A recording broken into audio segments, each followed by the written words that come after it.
తెలంగాణ జాగృతి అధ్యక్షురాలు తన సోదరి కవితను పార్టీ నుంచి సస్పెండ్ చేయడంపై బీఆర్ఎస్ వర్కింగ్ ప్రెసిడెంట్ కేటీఆర్ స్పందించారు. ఈ రోజు జరిగిన మీడియా సమావేశంలో కవిత సస్పెన్షన్ గురించి విలేకరులు అడిగిన ప్రశ్నకు ఆయన సమాధానమిచ్చారు.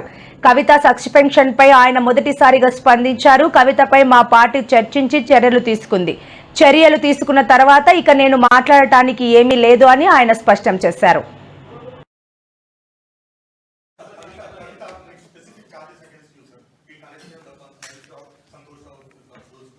See Rahul, I'll tell you one thing.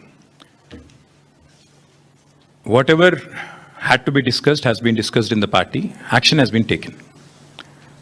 Once action has been taken, there is nothing further that I can add or comment.